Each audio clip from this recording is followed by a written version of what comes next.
ମୋର ଏକ ଛୋଟିଆ ବ୍ଲଗ୍କୁ ସ୍ୱାଗତ। ଆମ ରୁଦ୍ରର ଛୋଟିଆ ବାର୍ଥଡେଟିଏ କଲୁ, ଦେଖିପାରୁଥିବେ ପୁରା ବ୍ଲାକବେରୀ କେକ୍ ଆସିଥିଲା। ଆଉ ଏଇଟା ହେଉଛି ରୁଦ୍ର ବାବାର ଫାଷ୍ଟ ବାର୍ଥଡେ ଥିଲା ତ, ସିଏ ତାର ଡରରେ ପୁରା କାନ୍ଦି ପକାଉଥିଲା। ଆଉ କାନ୍ଦି କାନ୍ଦି ତା ଜେଜେମା ପାଖକୁ ପୁରା ଚଢ଼ି ଯାଉଥାଏ। ଏତେ ସାରା ଲୋକକୁ ଦେଖିକିରି ତାକୁ ତ ଡର ନିହାତି ଲାଗୁଛି। ସେ କ'ଣ କରିବ, ଯାଇକି ତା ଜେଜେମା ପାଖରେ ବସି ପଡ଼ିଲା। ଆଉ ସେ ଜମା ଖାଉନଥାଏ ଡରରେ କେକ୍ଟିକୁ। ତା ଜେଜେମା ତାକୁ ଜବରଦସ୍ତି ଖୁଆଉଥାଏ କେକ୍, ତଥାପି ସେ ଖାଇ।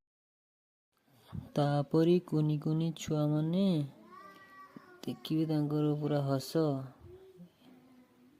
ପୁରା ଦାନ୍ତ ଦେଖେଇକି ହସୁଛନ୍ତି ସବୁ। ଆଉ ପୁରା ଖୁସିରେ ସମସ୍ତଙ୍କର ମନ ପୁରା ଖୁସି, କହିଲେ ନ ସରେ। ସମସ୍ତେ ଟିକେ ଟିକେ ଦାନ୍ତ ଦେଖେଇ ଦିଅ, ହାଇ କରିଦିଅ, ହାଇ।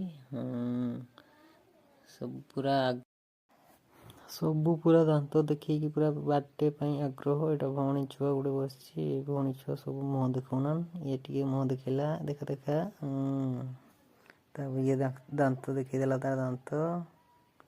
ଏଇଟା ଗୋଟେ ଭଉଣୀ ଛୁଆ, ତାପରେ ବସିଛି ରୁଦ୍ର ବାବା। ତାପରେ ବୁଢ଼ୀ ମା ଟିକେ ବସିଛି ଆମର, ଏଇ ଦେଖନ୍ତୁ। ତାପରେ ଛୁଆ ପାଇଁ ଟିକେ ଦୀପ ଜଳା ହେଲା। ଦୀପ ଜଳା ସରିଲା ପରେ ଯାଇକି ଆମେ ଟିକେ କେକ୍ କାଟିଦେଲୁ ଆଉ।